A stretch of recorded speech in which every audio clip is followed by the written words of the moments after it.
Buenos días, mis hermanos, Dios les bendiga. Los hermanos, bueno, a los hermanos que nos visitan no, los hermanos de todos los domingos y a los amigos que nos visitan, sean bienvenidos. Y le damos gracias a Dios que estén con nosotros.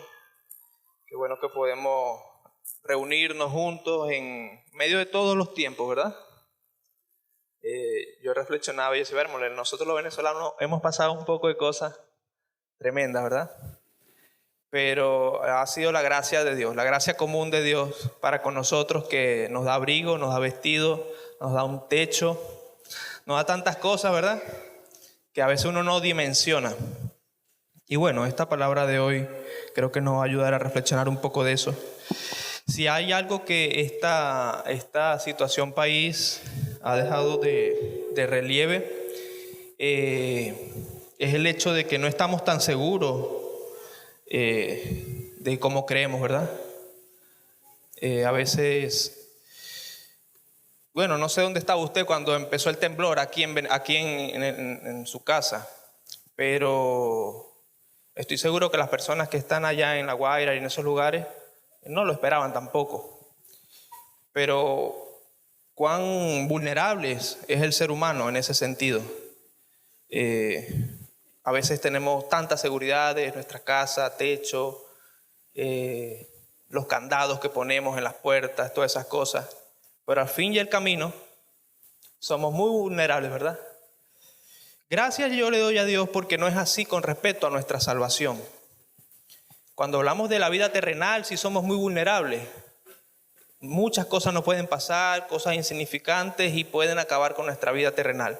Pero con lo que respecta a nuestra vida eterna, tenemos un guardián que guarda nuestra salvación. Y de eso habla la canción que cantamos ahorita, y el texto que vamos a leer el día de hoy. Habla de eso, de esa persona que guarda, que está encargado de guardar nuestra vida eterna, de manera que nosotros podamos vivir pero tan seguro, pero tan seguro, que ni la muerte puede quitar esa seguridad. Amén. Y vamos a leer nuevamente ese pasaje de Judas, la doxología, como dice el título en la Reina Valera. Judas, el único capítulo que hay de Judas, versículo 24 y versículo 25. Con tu mirada allí vamos a leerlo, y dice así: y a aquel que es poderoso para guardaros sin caída y presentaros sin mancha delante de su gloria con gran alegría, al único y sabio Dios, nuestro Salvador, sea gloria y majestad, imperio y potencia, ahora y por todos los siglos. Amén. Wow, uno lee esos dos versículos y eso es como que va creciendo así. Las doxologías son como bendiciones, alabanzas a Dios. Y nosotros vemos que esta doxología lo que habla es de una persona, ¿verdad? De Dios, aquel que es poderoso. Y bueno, sabemos que habla de él porque el versículo 25 dice: al único y sabio Dios. Y ahí describe algunas cualidades de Dios. Entonces, hermano, permítanos Dios este momento poder, en medio de este tiempo particular, recordar quién es nuestro Dios, dónde está nuestro Dios y cómo debemos responder nosotros delante de esa realidad. Dios sigue estando ¿dónde? En su trono. Dios sigue siendo soberano y rey. Y bueno, esta carta es muy poco conocida, ¿verdad? ¿Quiénes saben aquí de qué se trata la carta de Judas? Pocas personas, nadie levantó la mano. Que revisase, hermano. Pero es una carta muy poco conocida. Yo tenía mucho tiempo que no la leía. La escribe Judas, y algunos se dirán: ajá, pero Judas Iscariote. Obviamente, Judas Iscariote no es, mi hermano.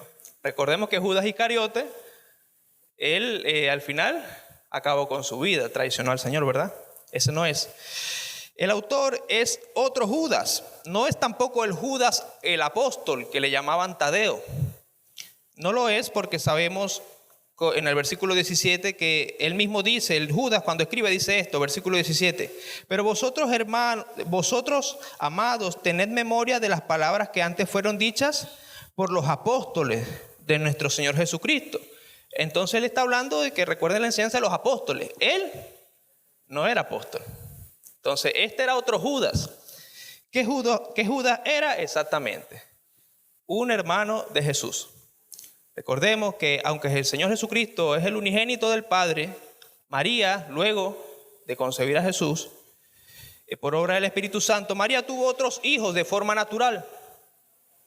Y entre ellos está este Judas. ¿Quién es la mamá de Judas? María. ¿Y quién era el hermano o el medio hermano terrenal de Judas? Jesús era su hermano, ¿verdad? Eran hermanos terrenalmente hablando. Eso lo encontramos en Mateo 13, 55. Y es llamativo porque que escribe Judas, él era un incrédulo, él era un familiar de Jesús, pero era incrédulo a la vez. Y nosotros podemos leerlo en Juan 7, 5, donde los hermanos le están diciendo, lo voy a leer un poquito antes.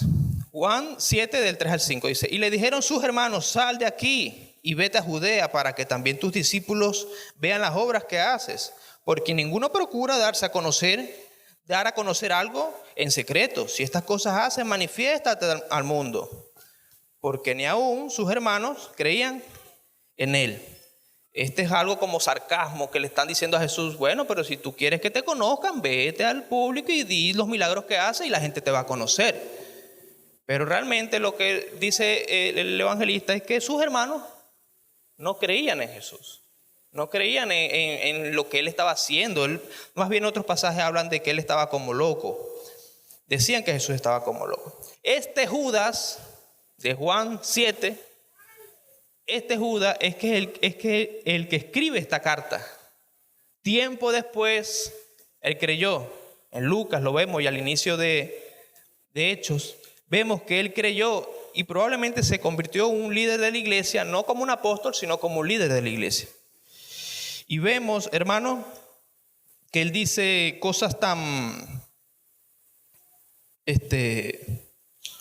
fuertes como la siguiente, versículo 3. Amados, por la gran solicitud que tenía de escribiros acerca de nuestra común salvación, me ha sido necesario escribiros exhortándoos que contendáis ardientemente por la fe que ha sido una vez dada a los santos. Dices, Judas, ¿eres tú? Sí, había experimentado una transformación. Él había conocido a Jesús, ya no como hermano. Es extraño pensar en eso. Él creció con Jesús. No como alguien que está haciendo milagros, sino como el Señor y su Salvador. Y ahora decía, contiendan ardientemente por la fe. Porque esta carta fue escrita en un contexto de mucha oposición. Oposición con los romanos. En el tiempo que se escribió, los romanos estaban como oponiéndose a la fe cristiana y matando a los cristianos, encarcelándolos. Pero también había, en lo que dice en el subtítulo del versículo 3, habían falsas doctrinas y falsos maestros. Estaban, como dice en el versículo 4, algunos hombres han entrado encubiertamente dentro de la iglesia, enseñando falsa doctrina. Entonces, hermano, en este contexto, en esta situación tan tremenda de la cual estaba viendo Judas y la iglesia en ese momento, él le dice esta doxología, este texto. En este contexto de falsos maestros, donde han entrado encubiertamente, él le dice que Dios es poderoso para guardaros sin caída. Y quizás para nosotros como, bueno, hermano, pero ¿qué tanto? Usted se imagina, hermano, llevándolo a la práctica, que entre nosotros sea seguro, fehaciente, así ya, que aquí hay falsos maestros dentro de nosotros. ¿Cómo le cambia a usted la mente eso? ¿Usted no se preocupa? ¿O piensa, vérmole, pero quién será? Porque sí había en ese momento. Él dice, sí han entrado encubiertamente. Y nosotros sabemos por la historia que eran los gnósticos. Personas que creían que, bueno, ya yo tengo la salvación, el cuerpo es separado del espíritu. Yo tengo la salvación, el conocimiento de la palabra es suficiente. Ahora con este cuerpo yo puedo hacer lo que yo quiera. Porque Dios mira es mi espíritu, mi salvación. Ya mi cuerpo es carne, eso es natural, eso es humano. Entonces yo puedo pecar sin que afecte mi salvación. Y ese es el problema que había en esta iglesia. Amado hermano, entonces llegamos ahí y a Judas, versículo 24, y habla de eso, de aquel que es poderoso para guardarnos. Y es que la iglesia, mi hermano, ha vivido mucha oposición. Desde el inicio, la iglesia cristiana o la vida cristiana ha sido vivida frente a oposición externa en aquellos tiempos, con los fariseos que buscaban aprender a Jesús. Luego con los cristianos en la iglesia primitiva que hasta mataron a Esteban, ¿recuerdan? Y toda la persecución que vivió la iglesia ha sido como una oposición constantemente para intentar ¿qué?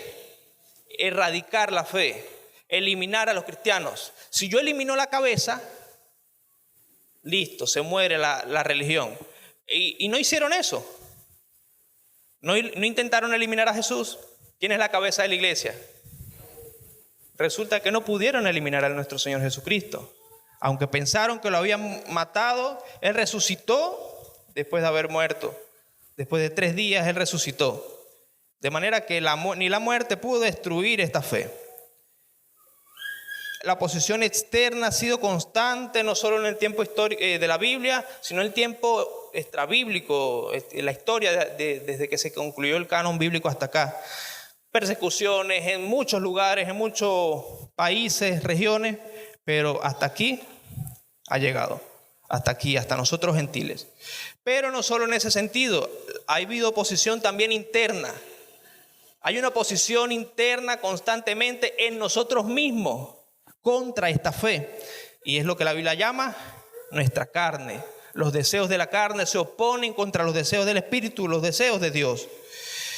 Y nosotros como cristianos y los cristianos de toda la historia han vivido esta constante oposición, intentando como contradecir y vivir como nuestra propia carne desea. Pedro, nosotros recordamos en algún momento que él llegó a ¿qué? A rechazar a Jesús, ¿verdad? A negar que conocía a Jesús. Los Gálatas vemos que tenían muchos problemas. La iglesia de Gálatas, la iglesia de Corintios también, con sus divisiones, con la carnalidad que había entre ellos. Nosotros vemos que la carne ha estado en esto de la fe cristiana batallando contra la fe, intentando destruirla también. Y bueno, nosotros podemos pensar que esta fe es tan vulnerable en la mano de cristianos así. Cristianos que a veces pecamos, hermano, de manera que nosotros a veces como que nos desanima cada vez más.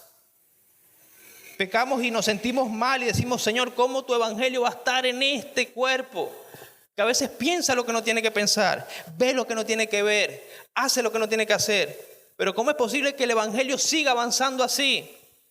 Hermano, porque la perseverancia en la fe no depende de la cualidad del depósito de nosotros como recipiente.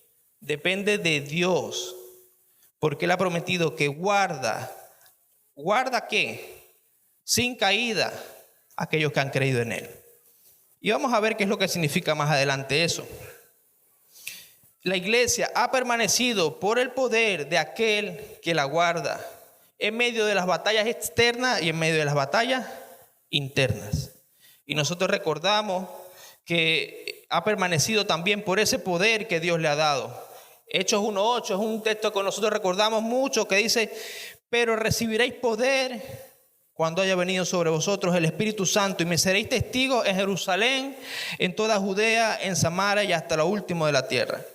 De manera que ese poder de Dios en la iglesia es la que la ha hecho perseverar. Y no solo eso, hermano, sino también en Mateo 16:18, usted recordará ese pasaje en el que Jesús le dice a Pedro que las puertas del Hades no prevalecerán con la iglesia.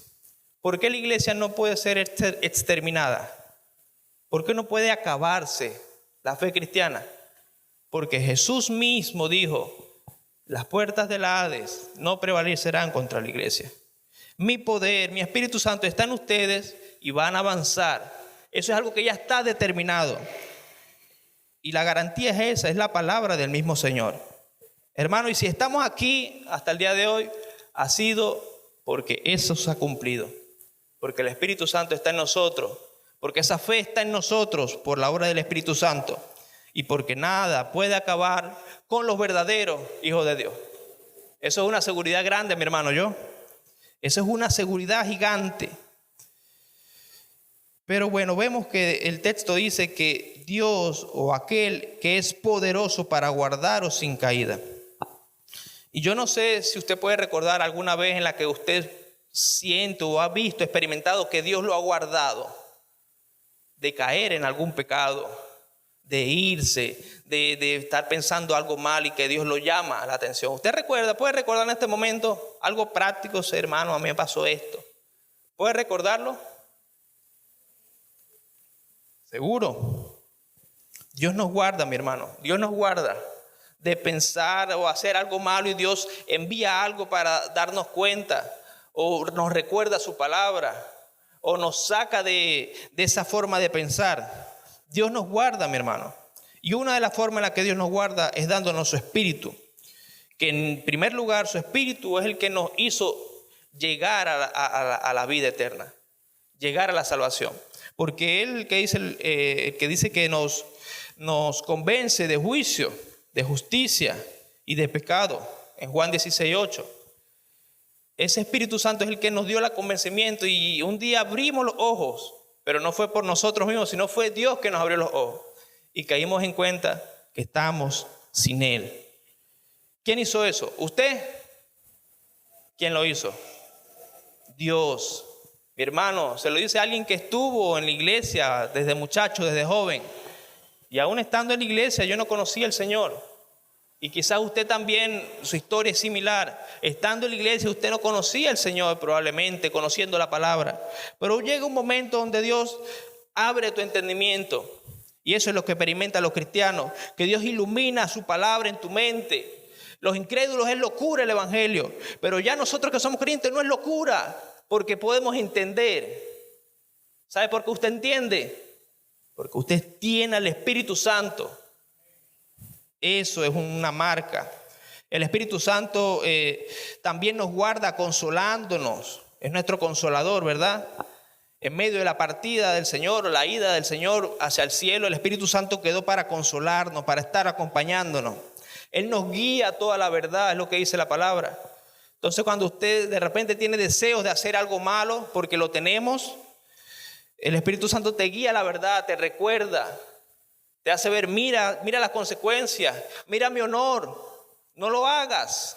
¿Usted ha sentido eso? Puro, porque si usted no ha sentido eso, porque el verdadero creyente siente por el Espíritu Santo haciendo, está mal delante de Él. Y Él hace crecer en nosotros ¿qué? El amor, gozo, bondad, fe, benignidad, cualidades, Dios las hace crecer en nosotros. Fíjese, mi hermano, cómo esta salvación no es una obra humana, es algo que cambiar mi vida.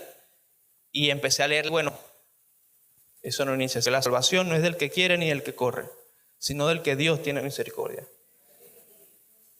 Hermano, y eso es precioso, porque nosotros no escogemos a Dios. Él nos escogió a nosotros. Él te llama. Y si tú eres inconverso y tú has sentido que Dios te está llamando constantemente, ven a mí, cree en mí, yo hice esto por ti en la cruz, aléjate del pecado, velo como una muestra de su amor, porque es así, es el amor de Dios. Entonces nosotros no solo vemos eso, que Dios nos guarda dándonos su espíritu, sino que Él produce en nosotros deseos distintos y ahora amamos a las personas y ahora vemos lo malo como asqueroso. Pero antes no veíamos eso así. ¿Sabe por qué pasa eso, mi hermano? Por lo que dice en Filipenses 2:13. Porque Dios es el que en vosotros produce el querer como el hacer por su buena voluntad. Dios pone en nosotros un afecto por lo que es correcto, por lo santo. Ya el placer del pecado no es tan placentero. No es placentero. Es asqueroso. Recordamos que ese pecado nos separaba de Dios y nos sentimos mal. Eso lo vive un verdadero cristiano. Wow, mi hermano. Entonces tenemos esta forma en la que Dios nos guarda, pone esos deseos, pone su espíritu. Pero hermano, una pregunta, ¿pero por qué todavía pecamos? Tú me dices todo eso de que Dios guarda, pero ¿por qué fulanito peca? ¿Y por qué yo peco? Porque aquel hermanito que tenía tiempo en la iglesia ahora se fue y ya no está en la fe. Bueno, hermano, en primer lugar, los que se dicen que eran cristianos y después se fueron, no se fueron de la iglesia, se fueron de los caminos del Señor, andan en el mundo. Juan dice claramente en la primera carta, versículo 19 del capítulo 2, salieron de nosotros, pero no eran de nosotros, porque si hubiesen sido de nosotros, habrían permanecido con nosotros, pero salieron para que se manifestase que no todos son de nosotros. Hermano, la permanencia en la fe es una muestra del cuidado de Dios. Si usted permanece en la fe, no diga, no, porque yo soy más comprometido que fulano. No. Dios pone esa fe, Dios te llama, Dios busca al hermano y te arrastra. Véngase que usted es mío. Dios te muestra su palabra, te da contrición, te sientes mal por haber pecado. Dios te busca donde sea que esté. Tú recibes el mensaje, arrepiéntete, ven a la iglesia, búscame. Y tú sientes eso porque Dios te está guardando, te está buscando de miles de maneras. Y los que somos de Él sentimos eso. Como dice el texto, que mis ovejas oyen mi voz y me siguen. Es así, mi hermano. Y eso no le da alegría saber que es así. Si tú eres creyente, tú deberías brincar y darte alegría a esas cosas. No vaya a brincar ahorita. Pero sí, uno debería saltar de alegría porque sabemos que el Señor está en nosotros, aunque somos pecadores, aunque fallamos, ¿verdad? Él es poderoso. Dios es tan poderoso y misericordioso que no nos deja ahí cuando pecamos, sino que nos dio ese mismo espíritu en nosotros que nos consuela, nos redarguye, nos guía al arrepentimiento, nos da esa tristeza que nos guía al arrepentimiento, nos recuerda la seguridad de su amor, nos fortalece. Ese es Dios. Él nos guarda de esta manera. Y también, hermano, nos guarda no permitiendo ser tentados más de lo que podamos soportar. ¿Verdad? Y lo recordamos de ese pasaje que dice en 1 Corintios 10:13, no os ha sobrevenido ninguna tentación que no sea humana, pero fiel es Dios que no os dejará ser tentados más de lo que podáis resistir, sino que dará también juntamente con la tentación para que podáis soportar. De manera que estando las tentaciones que tú puedes vivir o no puedes vivir, no. ¿Por qué? Porque Él no puede resistir eso. Yo no me lo imaginaba. Dios está seleccionando hasta dónde puedes resistir. Así y dónde. ¿Quién pone esa puerta? Dios. Él lo dice el pasaje. Juntamente con la salida. De manera que ¿por qué pecamos? Es en el poder de Dios. Vamos en el poder de la tentación.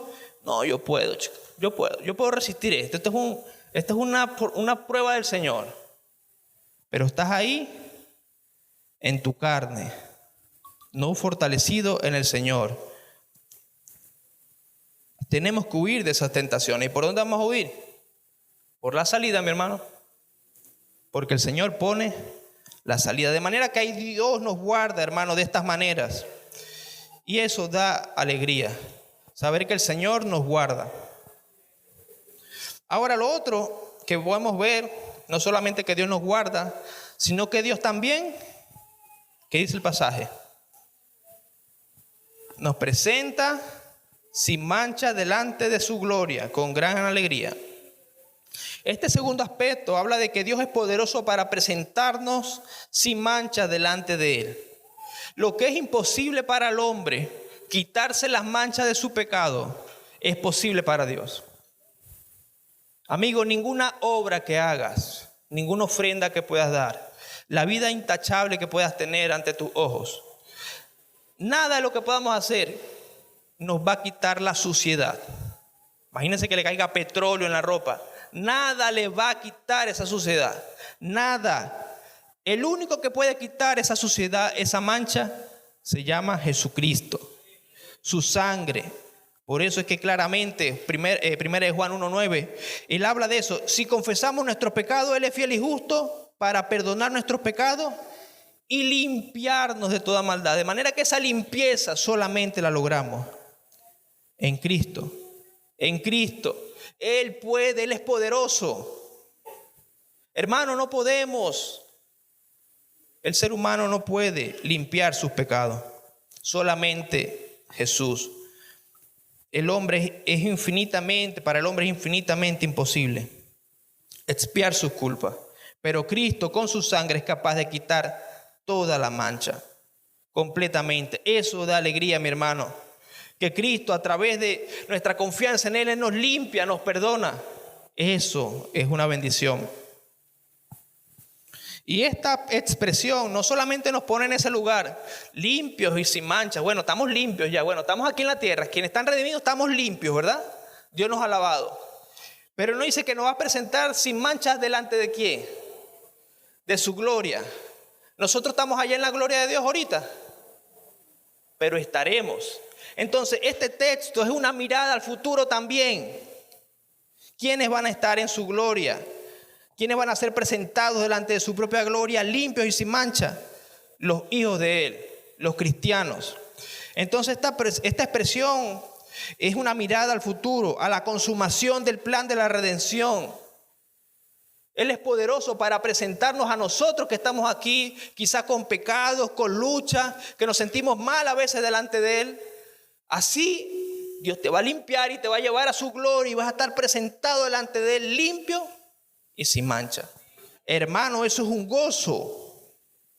Esta expresión es una mirada al futuro.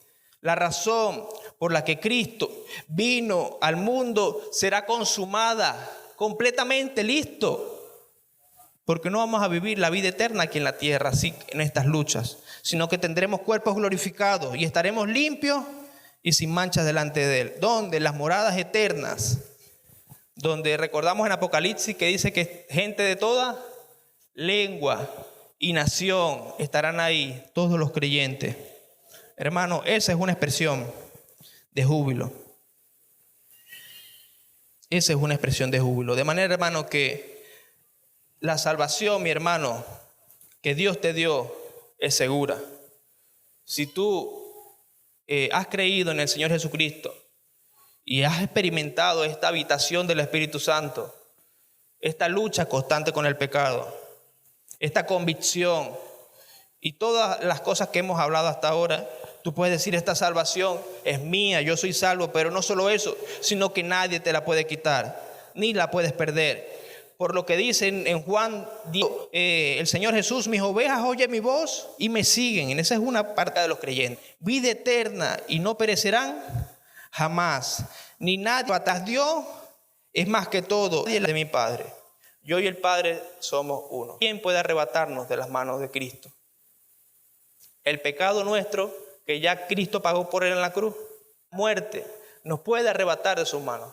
Porque si morimos, morimos. Y si vivimos, también para Él vivimos. Hermano, eso es un gozo, una seguridad. Estamos en las manos del Señor Jesucristo. Wow, nadie nos puede arrebatar de su mano. Recordaba mucho también cuando el Señor Jesús oraba por sus discípulos y le decía en Juan 17:12, cuando estaba con ellos, Él le decía al Padre: en el mundo yo los guardaba en tu nombre. A los que me diste yo los guardé y ninguno de ellos se perdió, sino el hijo de perdición, para la escritura se cumpliese.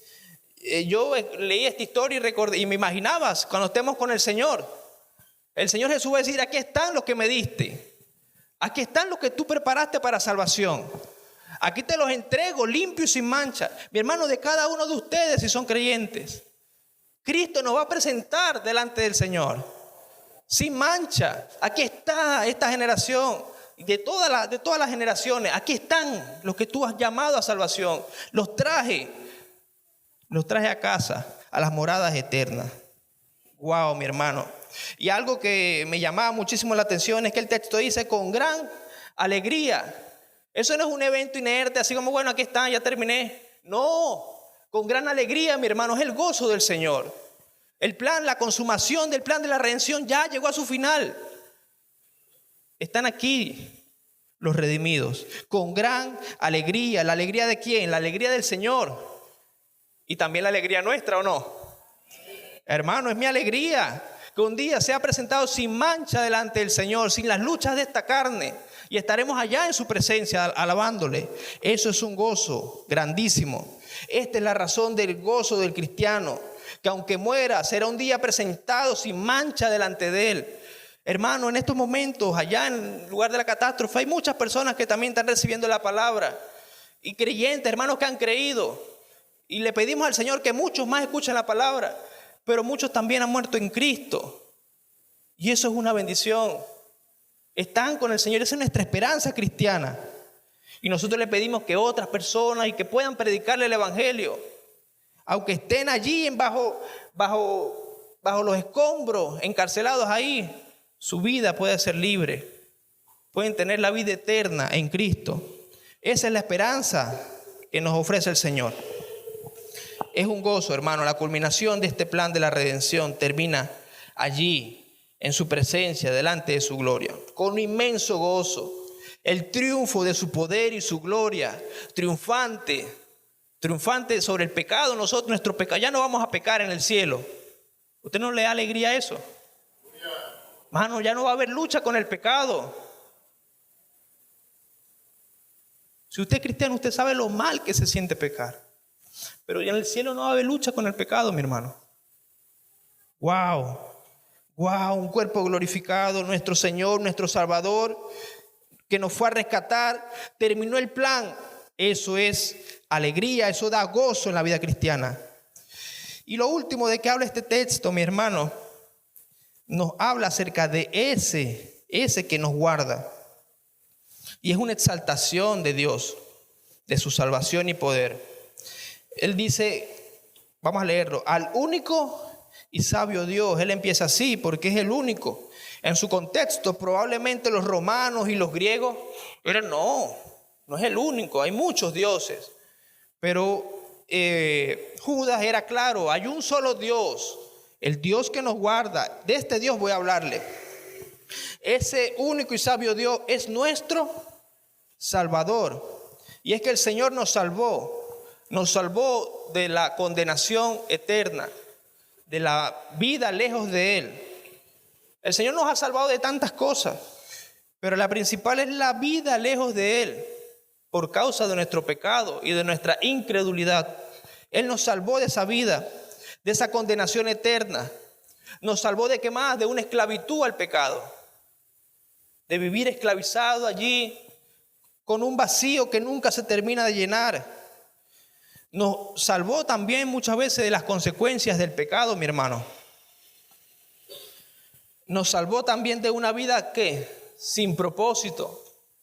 Muchas personas andan en el mundo y tienen muchas cosas, tienen muchas comodidades, pero en el fondo de su vida están ¿qué? Vacíos. Y muchos artistas, nosotros podemos venir a nuestra memoria incontables artistas de Hollywood que han vivido ese estilo de vida que quizás muchos aspiran, pero al final de su vida terminan vacíos y algunos hasta deciden quitarse la vida. ¿Por qué? Porque esas cosas no llenan el corazón. Esas cosas no llenan la necesidad de perdón. No la llena. Entonces Dios nos salvó de eso, de esa vida sin propósito, de una vida sin identidad. Nos salvó de no conocer su amor. Si somos cristianos, hemos conocido el verdadero amor, el amor de Dios. Nos salvó de no conocer su paz, una paz que sobrepasa todo entendimiento. Nos salvó de vivir sin esperanza eterna. Hermano, el Señor nos ha salvado de tantas maneras y nos presentará un día delante de su gloria. ¡Qué bendición! Debemos entonces mirar lo que dice lo demás del pasaje. Dice, a nuestro Dios, nuestro Salvador, sea que gloria, majestad, imperio y potencia, ahora y por todos los siglos. Amén. Nosotros leemos estas palabras y es como, hermano, eso está raro. Eso está como abstracto. ¿Qué es eso?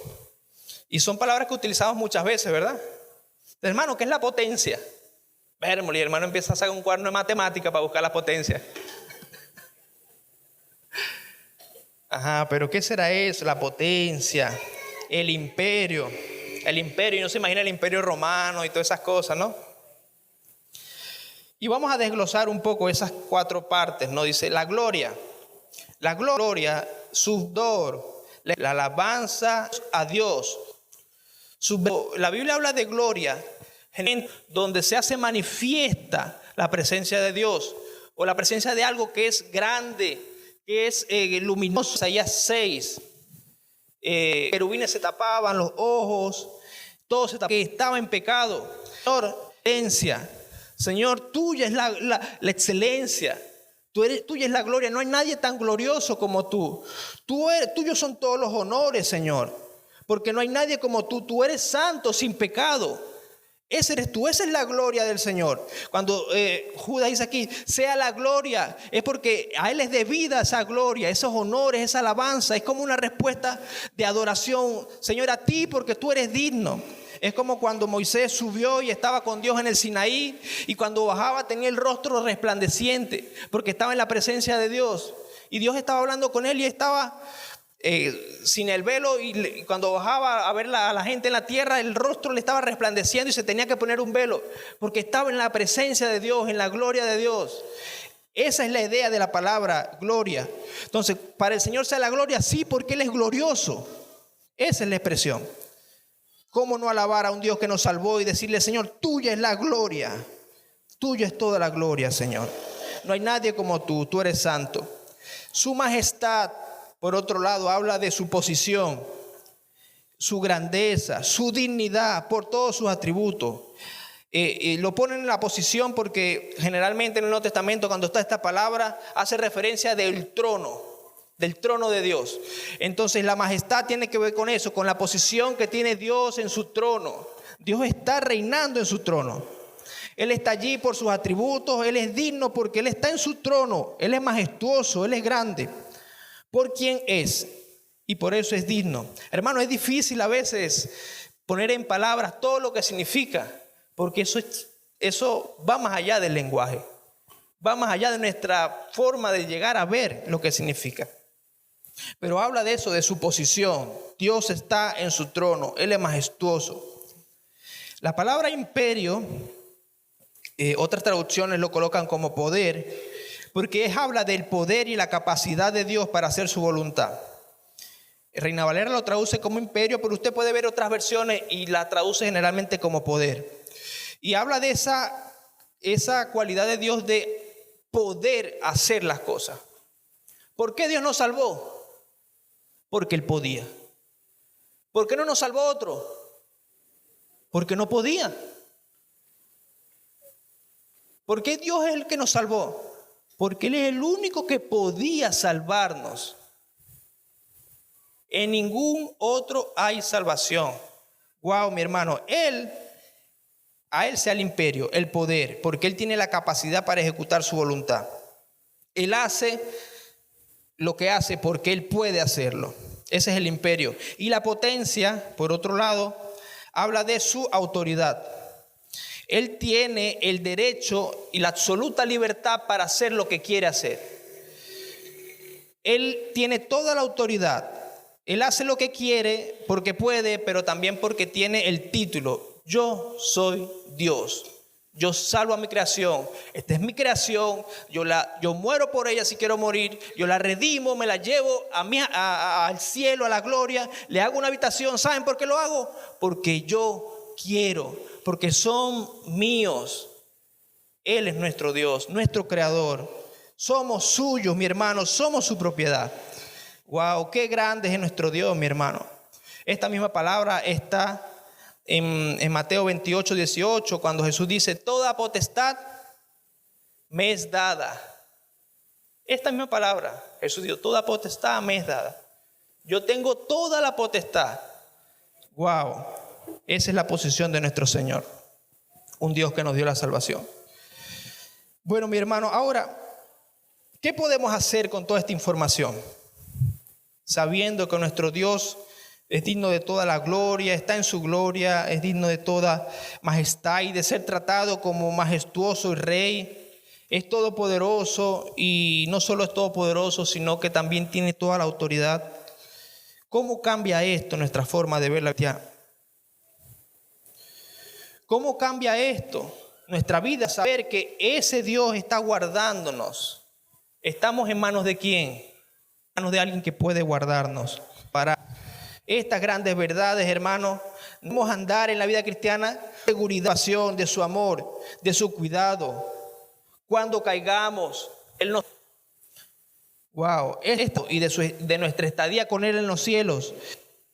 Nada, el plan redentor para nosotros. Nadie destruirá su iglesia porque estamos en manos de Dios. Ahora, mi hermano, en vez de vivir la vida con esa seguridad, bueno, yo estoy seguro ya, soy salvo. Voy a hacer lo que a mí me dé la gana. ¿Esa sería la respuesta correcta?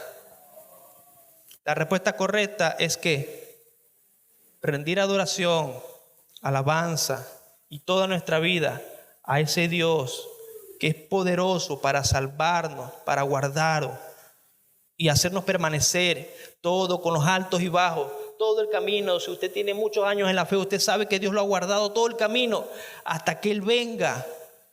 Esa es la respuesta. Responder con obediencia. Señor, yo quiero obedecerte, quiero hacer lo que tú quieres que yo haga. ¿Por qué? Porque tú me salvaste. Esa es la respuesta, mi hermano. Nos ayuda a vivir la vida cristiana con fe y despojándonos del pecado. Cuando uno ve las cosas siempre en perspectiva, uno dice, ¿el pecado qué es? Es un peso muerto. El pecado es un peso, como dice Hebreos. Es un lastre que está en nosotros y debemos despojarnos de eso y avanzar, porque eso nos ralentiza, mi hermano.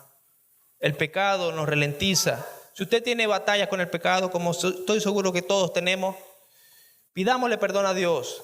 En este tiempo que estamos hablando de la santidad, creo que es un texto muy especial para decir, para que el Señor nos anime allá a dejar el pecado, esas luchas, afrontarlas y seguir adelante la vida cristiana. Y Él nos va a seguir preservando, guardándonos. Pero hagamos nuestra parte, soltemos esas cosas. Y un día estaremos con Él en gloria. Amén. Vivamos esa vida con gozo.